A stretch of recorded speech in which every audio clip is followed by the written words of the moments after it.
सम्पूर्णमा हामीसँग आज हुनुहुन्छ रिभाइभल चर्चका पास्टरज्यू विकास मगरज्यू हुनुहुन्छ।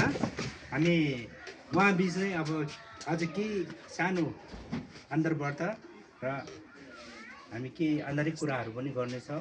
पास्टरज्यू हजुरलाई यो हाम्रो सानो भिडियोमा स्वागत छ। जय मसी। जय मसी, धन्यवाद। अनि हजुर सन्चै हुनुहुन्छ? म सन्चै छु परमेश्वरको कृपाले। हजुर अनि हजुर हजुरको यो रिभाइभल चर्चबाट कतिको अब विश्वासीहरूलाई कतिको वचन दिइरहेछ, कतिको विश्वासीहरू लिनु पर्यो पास्टरज्यू? यहाँलाई धन्यवाद है। अब अहिले मण्डली सुरु हुँदैछ। अब सेवाकाई नयाँ जग्गामा सेवा गरेको चाहिँ अब लगभग हाम्रो अब 1 वर्ष भयो। हजुर।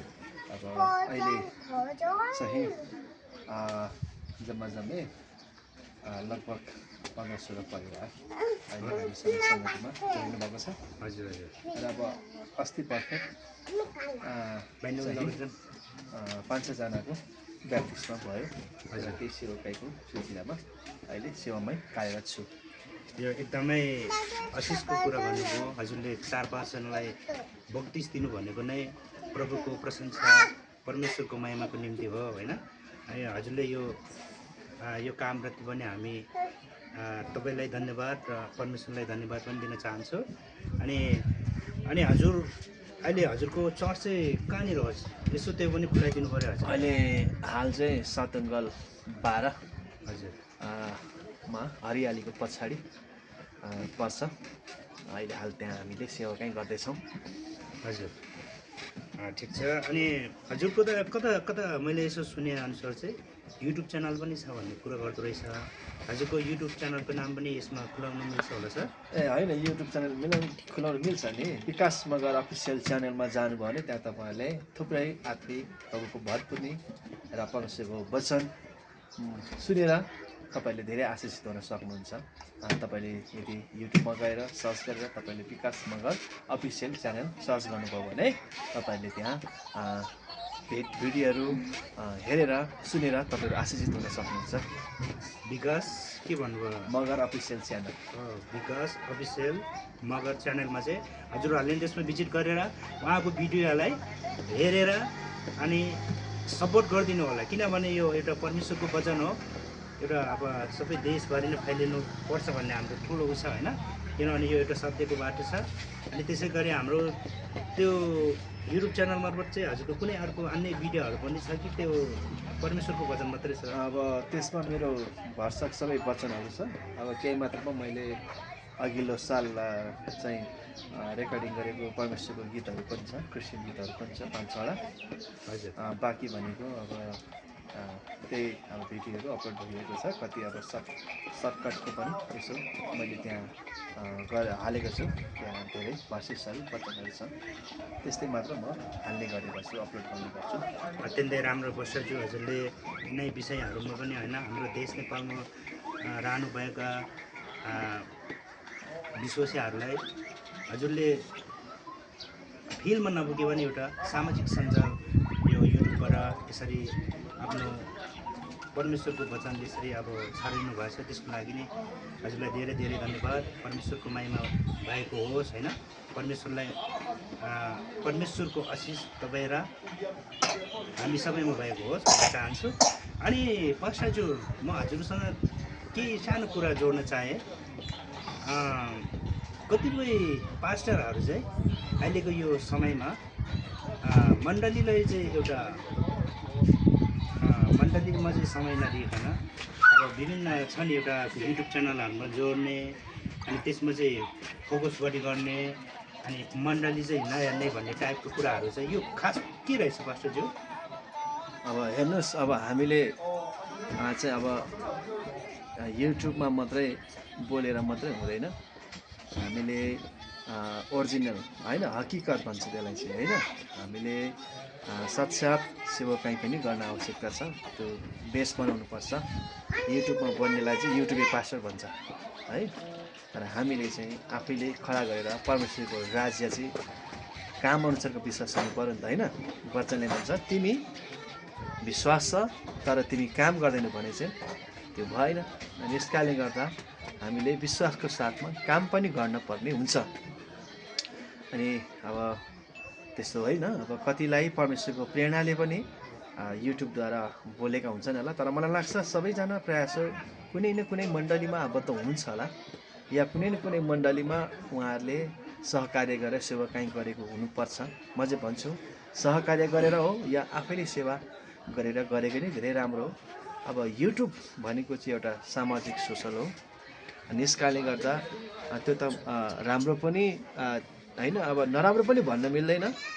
तर म यसो भन्न चाहन्छु युट्युबमा वचन सुन्नेहरूले कहिले पनि आफ्नो मण्डली चाहिँ नबोल्नुहोस् होइन। युट्युबको वचन सुनेर हामी आशिष त हुन्छौँ, तर आफ्नो मण्डली र आफ्नो बेस चाहिँ कहाँ हो भन्ने कुरा हामीले भन्नुपर्छ। र अर्को कुरा पास्टरहरूले पनि आफ्नो मण्डलीलाई हेरचाह त गर्नै पर्यो नि होइन, र बगाललाई हेरचाह गर्नुपर्ने हुन्छ। र सेवकाई चाहिँ युट्युबमा बोले जस्तो हुँदैन। युट्युबमा बोल्नु र वचन प्रचार गर्नु र तयारी गर्नुमा फरक छ, र हामीले व्यवहारमा उतारेर गर्नुमा फेरि धेरै आसमानको फरक छ। यस कारणले गर्दा म त यो भन्न चाहन्छु युट्युबमा बोलेर मात्रै पनि सेवकाई चाहिँ हुँदैन। हामीले व्यवहारमा र आफ्नो बोलाटमा पनि सेवकाई चाहिँ गर्नु र आफ्नो मण्डलीलाई फिक्री गर्नुपर्ने आवश्यकता हुन्छ। अत्यन्तै यिनै विषयमा पनि खुलाइदिनु भयो, त्यसको लागि नै विशेष धन्यवाद दिन चाहन्छु होइन। अनि यो मण्डली वृद्धि हुनको लागि चाहिँ के कुराको आवश्यकता रहेछ पास्टर चाहिँ, त्यो कुरा पनि हजुरले यिनै भिडियो मार्फत सानो जोड्न सक्नुहुन्छ? भाइले धेरै राम्रो कुरा गर्नुभयो।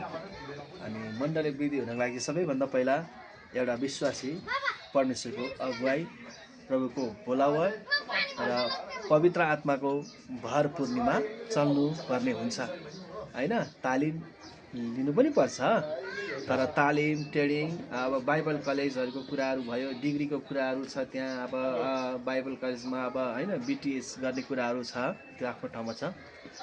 तर मण्डली वृद्धिको लागि चाहिँ सबैभन्दा पहिला एउटा अगुवा, एउटा गोठालो, एउटा लिडर चाहिँ आफू एउटा परिवर्तन अनि उसको जीवन चाहिँ साँच्चै नै राम्रो हुनुपर्छ। दोस्रो तिमोथीमा हामी 3 अध्यायमा हेर्छौँ भने त्यहाँ चाहिँ एउटा अगुवा कस्तो हुनुपर्ने भनेको छ, अगुवाको रूपरङ कस्तो हुनुपर्छ, बोलीचाली कस्तो हुनुपर्छ भनेको छ। यदि प्रेम साथ, आनन्द साथ र परमेश्वरको प्रेरणाद्वारा र परमेश्वरको वरदानद्वारा सेवकाई अब गर्नु कसैले गरेको छ भने त मण्डली वृद्धि भएरै जान्छ।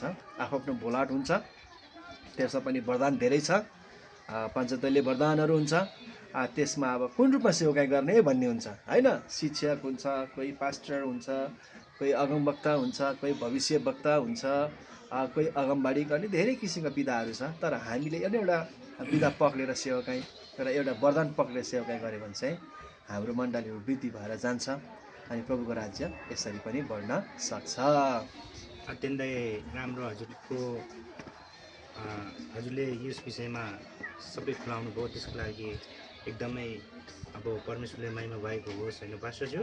अनि हामी अब यो भनौँ अब हामी कतिपय यो अहिलेको सामाजिक सञ्जाल मार्फत चाहिँ हामी कतिपय कुराहरू के पनि देख्छौँ भने कतिपय पास्टरहरू चाहिँ विभिन्न विदेशीको डलरको पछि विभिन्न अब विकृतिको कुराहरू गर्छन्। त्यो सत्य हो कि के रहेछ त्यो विषयमै हजुर सानो जोड्न मिल्छ कि के रहेछ सर? मिल्छ, त्यो गलत हो। भाइले भन्दै हुनुहुन्छ त्यो विदेशी डलर मिल्छ होइन। हामीले सबैभन्दा हामी मानिस जातिले बुझ्नुपर्ने कुरा है, यो विश्वासीले मात्रै होइन, धर्म भन्ने चिज र आस्था भन्ने चिज चाहिँ पैसासँग साझेदारी गर्न मिल्दैन र पैसासँग सौदा हुँदैन है। विश्वास पनि कहीँ किनेर पाइने हो र होइन, र धर्म पनि किनेर पाइन्छ र होइन। अनि यो विश्वासको कुरा हो, र जति यो कुराहरू पास्टरहरू अथवा अरू डलरमा किनिने भन्ने कुरा त्यो चाहिँ सरासर झुट हो। अब किनभने परिश्रम गरेपछि त मेहनतको फल पाइन्छ नै। र अर्को कुरो दाइ गर्ने गोरु राई मोहला नलागु पनि भनेको छ होइन, किनभने खेतालाको योग्यको हुन्छ। अब मेहनत गरेपछि त खानु पर्यो। अब पास्टरले पनि आफ्नो परिवार पाल्नुपर्ने हुन्छ, लिडरले पनि आफ्नो परिवार पाल्नुपर्ने हुन्छ। अब बिना रुपियाँ पैसा त कसले सेवकाई गर्न सक्छ र होइन, पैसा हामी सेवकाई गर्न सक्दैन।